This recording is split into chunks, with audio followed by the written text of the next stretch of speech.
So the ventral surface, so as I have already discussed, so this is the tip, this is the broad base. So here you are seeing frenulum linguae, this is plica fimbriata. In between these two, you will see the deep lingual vein. Deep lingual vein. This, if you just lift your tongue in front of the mirror and if you observe, you can also see this as a blue line on either side of the frenulum linguae. So the same frenulum linguae here you are seeing here, so which is connecting the ventral surface of the tongue to the mandible. Assume that if this frenulum linguae becomes short, so I will just draw it in different color. So here, if the frenulum linguae is short and the tongue is placed here only, so it is very much nearer to the mandible. In such condition, so the tongue will not be able to move freely within the oral cavity. Such condition will be called as ankyloglossia. Ankyloglossia. Ankylosis means fusion. So ankyloglossia means fusion of the tongue to the mandible so that it will not move freely. Now this is regarding the ventral surface. Now let us come back to the dorsal surface of the tongue. So again the same piriform shaped tongue we are writing. So this is the broad base and now this is the narrow tip. So here, so along the dorsal surface the tongue has been divided into two parts. So by a V-shaped sulcus. This V-shaped sulcus is called sulcus terminalis. Sulcus terminalis. So the tip of the V will be facing backwards. So this is the open part of the V which is facing towards the tip. Okay. So now, and this sulcus terminalis, it divides the tongue into anterior 2/3 and posterior 1/3. Posterior 1/3. Along the anterior 2/3, you will see a special feature which we have already observed in the histology of tongue. So that is nothing but the presence of papillae.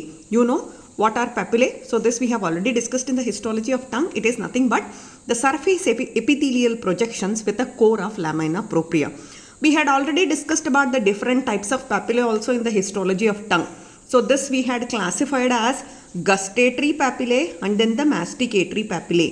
Masticatory means the one which helps in increasing the surface area for mastication. So and then absorption also. Gustatory means the one which is carrying the taste sensation. So the receptors for taste sensation, that is nothing but the taste buds are located. So if you come to the classification, masticatory papillae and then the gustatory papillae. So where and all you saw the taste buds which were present in the histology of tongue, we could see that in the fungiform papillae and then the circumvallate papillae, right? Coming to the masticatory papillae, so here we could see plenty of conical shaped papillae. They were called filiform papillae. In addition to that, so the other two papillae also, fungiform as well as circumvallate papillae, they also increase the surface area. So for the tongue, so for mixing up of the food with the salivary juice as well as for little absorption as such. So coming to the masticatory papillae, we have got filiform, the predominant type. Coming to the gustatory part, so you have got the fungiform and circumvallate papillae which carries the taste buds. So in addition to this, there is one more papillae which is present along the lateral margins of the tongue. So in the form of linear ridges. So this is usually seen in lower mammals, not exactly in human beings. So this is called as foliate papillae. This is called as foliate papillae. This is not usually seen in humans. Now along the tip and along the lateral margins, you will see this fungiform papillae. So this is the location. Then filiform papillae will be seen all along the anterior 2/3 of the dorsal surface of the tongue. And now coming to the circumvallate papillae, these can be counted in numbers. So around 8 to 9 will be present just in front of the sulcus terminalis. So here you are seeing the circumvallate papillae, around which you are seeing the groove, the vellum. So that's why I have written the papillae. Surrounding that there is one more circle. What I have written, that is nothing but the groove. Then coming to the posterior 1/3 of the tongue. Posterior 1/3 of the tongue has got large irregular nodular projections. So these are nothing but subepithelial connections of the lymphoid tissue. So I can call this as lingual tonsil. This is called as lingual tonsil. So anterior 2/3 of the tongue. So in front of the sulcus terminalis.